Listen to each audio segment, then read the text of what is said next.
अस्सलाम वालेकुम नाज़रीन। ड्रामा सीरियल रस्म वफा की नेक्स्ट एपिसोड में आप देखेंगे इरम जो अच्छे से सारी चालें बिछा चुकी है। इधर उसामा बुखार में तड़प रहा था, उसे तो अपना होश नहीं था, मगर मौका मिलते इस इरम ने बदगुमान कर दिया इस नूर को। यूं इरम के पूरे इरादे हैं उसामा से शादी करने के, तो आज फिर बातों बातों में माँ ने सुना ही दिया। इरम, तुम्हें याद है एक बार नूर ने तुम्हें अपने कपड़े पहनने को कहा था, तभी तुमने उसे बड़ा तल्ख जवाब दिया था कि तुम किसी की उतरन नहीं पहनती। ये सुनकर अब नूर तो सोच में पड़ जाती है।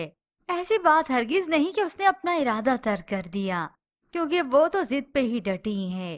तो उसकी वालदा भी ये सब कुछ हरगिज नहीं करने वाली, इरम को उसके इरादों में कामयाब नहीं होने देंगी।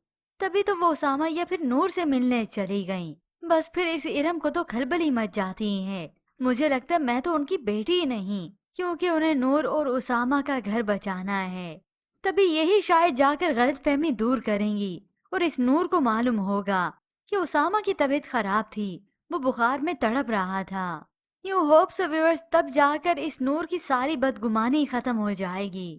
उधर वो ताहिर का पार्टनर प्रपोज कर देता है इस अलिशबा को, तो वो इनकार कर देती है, मगर वो वजह पूछता है तो अलिशबा कुछ नहीं बताती कि उसे किसी से भी शादी नहीं करनी। यूं होप सो शायद अलिशबा अपने पास्ट के बारे में इसे बता दे और फिर ये इसकी मदद करेगा उसे भुलाने के लिए, और इसकी अच्छाई पर और भी खुश होगा कि उसने मुझे अपनी सारी हकीकत बता दी। यूं अलिशबा की शादी तो इसी से ही होनी है, मगर होप सो इससे पहले उसामा के सामने सीरम की हकीकत आ जाए या अलिशबा खुद ही ले आए।